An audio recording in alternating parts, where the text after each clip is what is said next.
Welcome to Firefly Studios. My name is Katia, and today we will be starting our C# fundamental lessons. We're going to start off with one of the most basic concepts, and that is variables.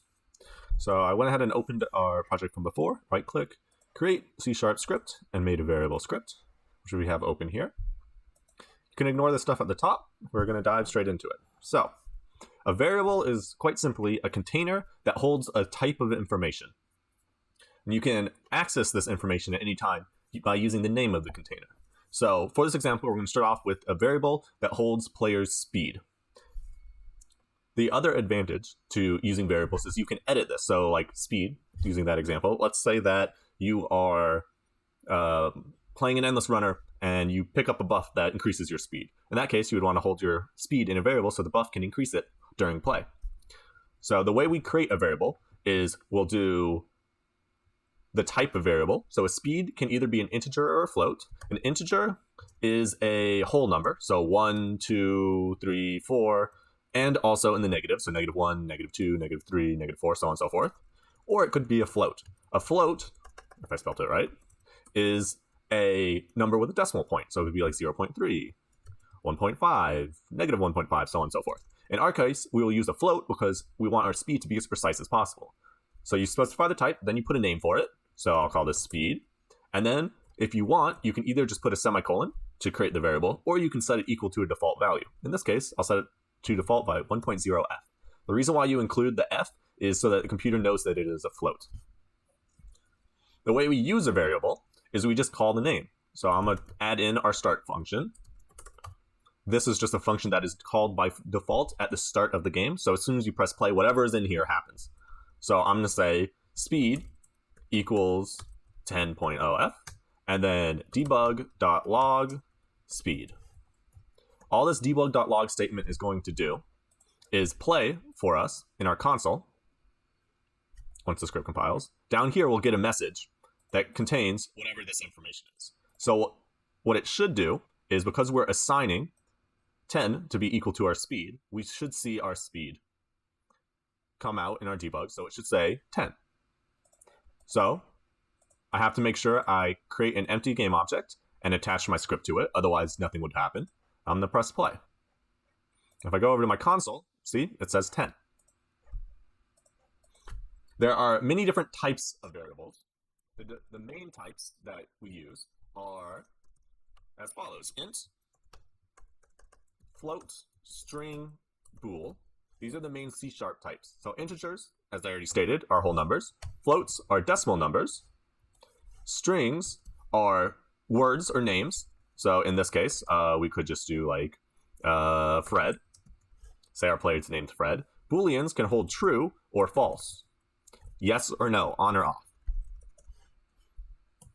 Now there are some other variables that we tend to use commonly in Unity, and these are as follows. We've got our rigid body. There's also a variant of this that is a rigid body 2D for 2D games. And this is a component that is used for physics. So you'll use this anytime you want to have physics in your game. Another common one is vector 2 or vector 3. Vector 3, 2, vector 3, vec 3. And these hold direction. So a vector 2 is a point and direction in 2D space, so x and y. A vector 3 is a point and direction in 3D space. So this right here is a vector 3. See how the arrows are all point off in the directions? This is telling us where it is oriented. A vector 2 would be if I went into 2D and selected this. Now this is a vector 2. It's pointing just up and to the right. I'm bad with my directions. All right, the next common one we'll use is a game object. A game object is, it doesn't like object, we'll do obj. Game object is a fundamental object that anything in your game is. So my camera is a game object, my player is a game object, any enemy, any art, anything that exists in our game is a game object. So you'll tend to use that a lot, especially for like instantiating things, or that's just a fancy word for spawning things. Then we have our transform.